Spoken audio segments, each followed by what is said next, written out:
Është tani koha për intervistën e ditës. Në studio veç më ka mbërritur Refik Miftari, ekspert komunikacioni, me cilin gjithsesi do të flasim për atë që ishte kryelajm ditëve të fundit, funksionimin e sistemit Safe City, ankesat e shumta të qytetarëve për paralajmërimet përmes porosive që ju vinë e kështu me radhë.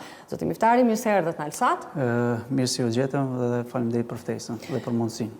Që tani si diskutojmë gjitha gjërat, po do ju vjen randa dhe shqetësimit të qytetarëve që vinë porosi për te kalim të vogël shpejtësisë, por të marrim hap pas hapi analizën e sistemit Safe City. Cili është qëllimi kryesor i tij? Se kemi vetëm zbatim testues që nisi këtë javë. Koncepti i qytetit të sigurt është padyshim një hap pozitiv drejt rritjes së sigurisë rrugore. Unë si inxhinier i trafikut rrugor e shoh Safe City si një sistem që ndihmon në uljen e shkeljeve më të mëdha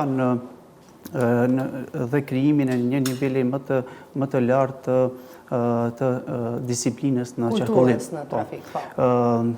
Kamerat luajnë një rol të rëndësishëm në monitorimin dhe parandalimin e veprimeve të paligjshme ose të rrezikshme, si dhe në rritjen e ndjenjës së sigurisë publike. Megjithatë, krahas këtij progresit teknologjik, duhet ta pranojmë se sistemi i kamerave nuk lun rolin nuk e lun rolin e thuash të lartë, sepse tek ne ende mungon edukimi i hershëm i sigurisë rrugore, si dhe elementeve bazë të infrastrukturës rrugore, si vjezimi, sinjalizimi horizontal dhe vertikal, trotuarët, parkingjet, janë elemente të cilat duhet t'i kemi parasysh që në moshë të hershme për të pasur një qytet të sigurt. Sa i përket Safe City-t, për të ndërtuar vërtet një qytet të sigurt, teknologjia duhet të ecë krah me rregullin, edukimin dhe infrastrukturën rrugore. Pra ne kemi një Safe City, një sistem qyteti i sigurt, që parasheh gjoba, do të flasim për shkeljet, por nuk kemi një infrastrukturë adekuate. Nuk duhet njerë, nuk kemi pak mbrapsht. Njerë të kemi një infrastrukturë përkatëse dhe pastaj edhe Safe City. Ashtu, se përket edhe ceka edhe më lartë. Qalojmë në aspektin e edukimit të hershëm. Duhet të miratohet me kushtetut përfshirja një lëndë obligative nga në sistemet arsimore që do të trajtoj edukatën dhe sigurinë rrugore që në moshë të hershme dhe njëkohësisht do të kemi infrastrukturë të përshtatshme në infrastrukturën kur e cekë infrastrukturën të përshtatshme do të kemi rrjet rrugor të kapacitetit me automjetet të cilët e frekuentojnë sepse kemi një numër të lartë të automjeteve të cilët e importohen nga vendet e huaja, infrastruktura ngelet e njëjta.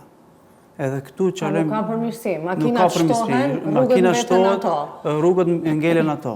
Dhe Safe City, se përket ndëshkimit apo... Po, sepse këtu desha dalë edhe sidomos tek ndëshkimi, edhe pse gjobat ende nuk janë në fuqi, kjo dhe parashihet nga janari, megjithatë në këtë fazë testuese nuk ka qytetar që nuk ka marrë nga një porosi për shkelje, po do të shkojmë si thash dhe më herët hap pas hapi. Cilat lloje të shkeljeve të qarkullimit rrugor do të sankcionohen automatikisht nga kamerat inteligjente të sistemit? Sipas fazave testuese, këtu kam disa rezultate të fituara për 12 orë që janë regjistruar. Në total kemi, për 12 orë, kemi 65.000 shkelje, ku mbi 2.800 automjete kanë kaluar në dritë të kuqe. Në të kuqe, në semafor të kuqe. Në semafor të kuqe. Dhe 1.000 automjete të pa regjistruara. Dhe kemi shkelje tjera si tekalimi i shpejtësisë, parkimet të gabuara, kështu me radhë.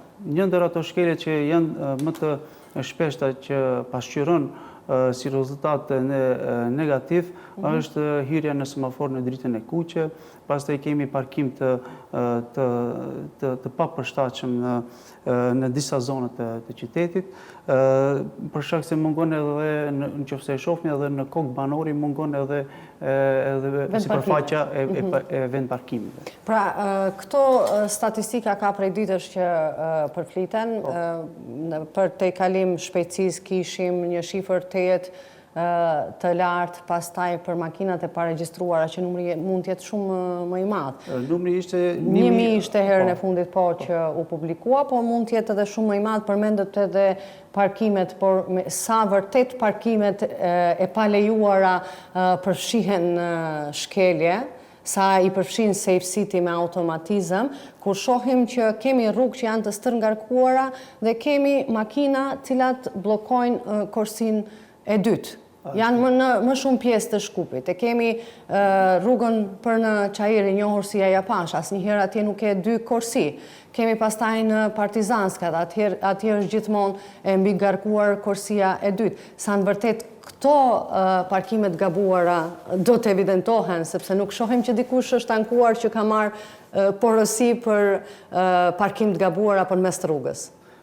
Sipas fazës testuese, parkimet që janë parkuar në vendet jo të papërshtatshme, nuk kemi pas deri tani që dhe një statistikë që ka treguar që kaq ishte numri i autometeve të cilët janë keq parkuar në zonat të ndryshme, mirë po, ajo që e thash edhe më herët, mungon sipërfaqja e parkingeve. Po, parkimet mungojnë dhe po ka rrugë për shembull ku nuk janë hapësira për parkim, siç ndodh shpesh te ne marrin bler diçka dhe makina vendoset në mes të rrugës. Po, tek ne për fat keq sipërfaqja e infrastrukturës rrugore është në nivelin e ulët për shkak se të gjithë lokalet të cilët gjenden në rreth skajit të rrugëve mungojnë parkingjet.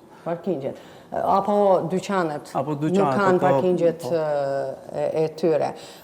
Folet për shkeljet që janë evidentuar vetëm për 12 dhjetor, këto statistika janë rritur ndjeshëm, edhe pse ditën e fundit ka shumë më pak se ditën e parë, sepse në trafik vërehet ajo frika e marrjes së porosisë, edhe pse akoma nuk janë gjoba të shndruara, por do bëhen një ditë gjoba në janar.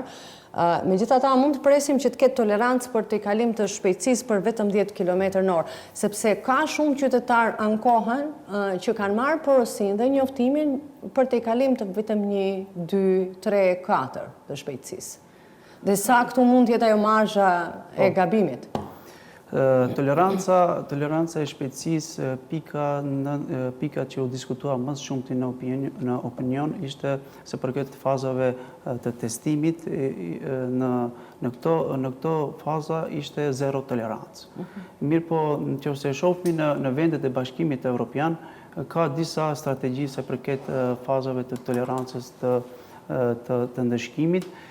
Kemi në disa vende ku toleranca është në vendet e Bashkimit Evropian, kemi toleranca dikun është 0%.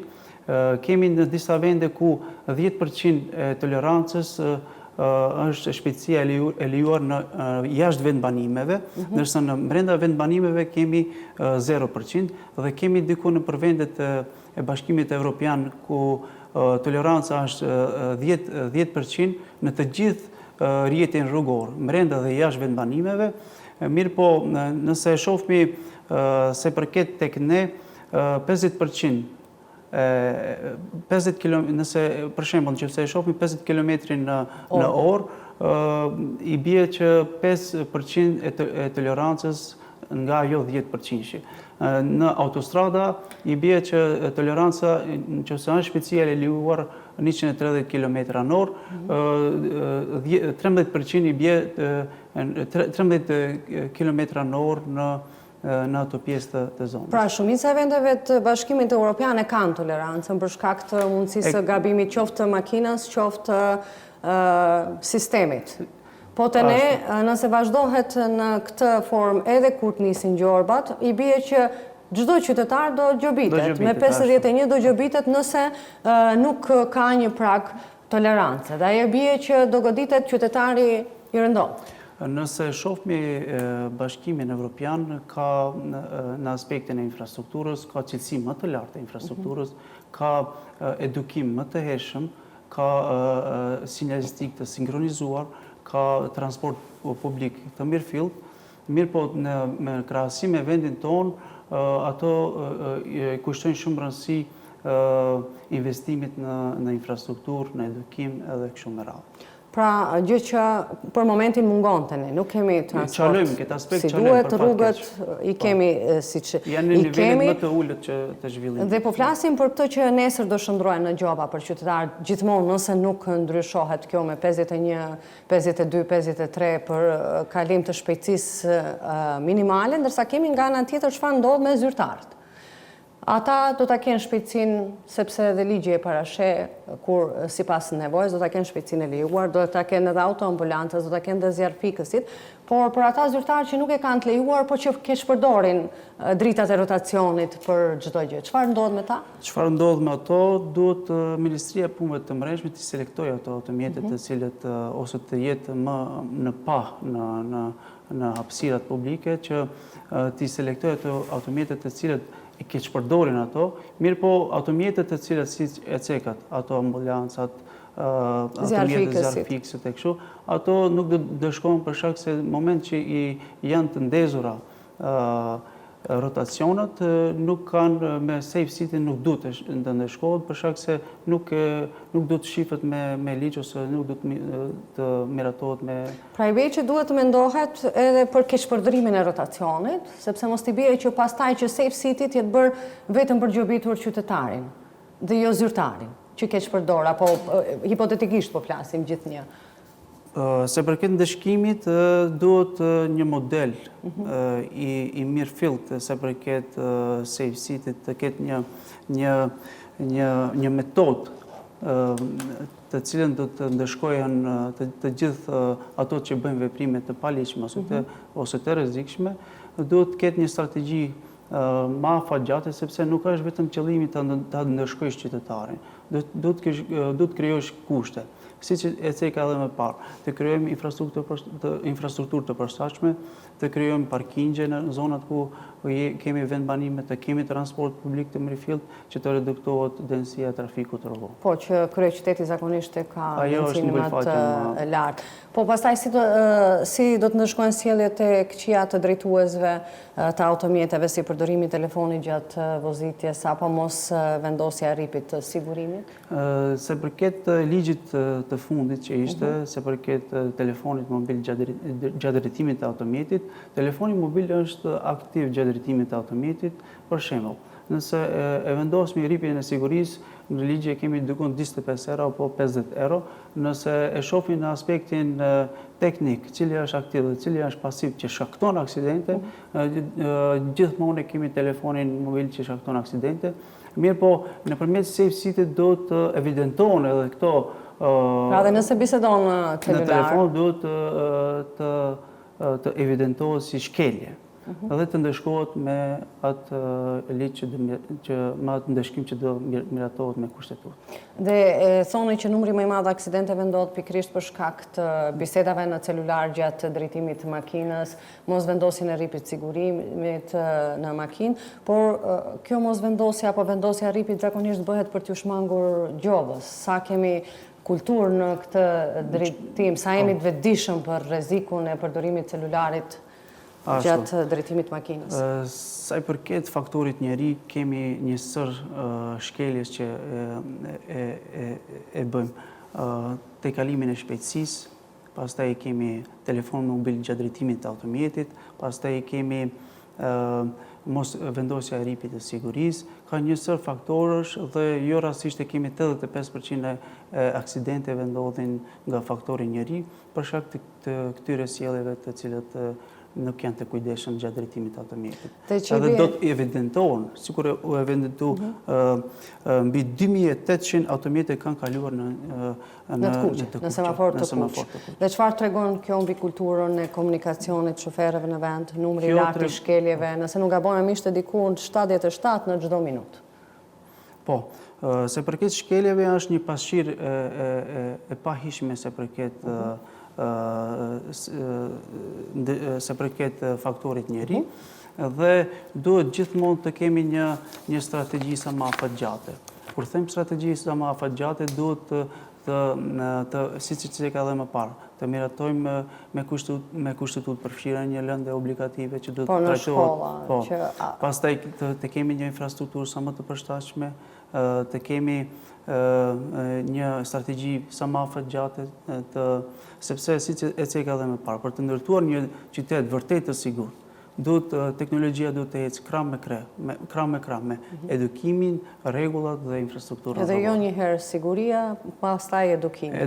Mbrapsht kemi nisur. Zoti Miftari, faleminderit shumë që sonte ishit në Elsat. Faleminderit shumë, ishte kënaqësi.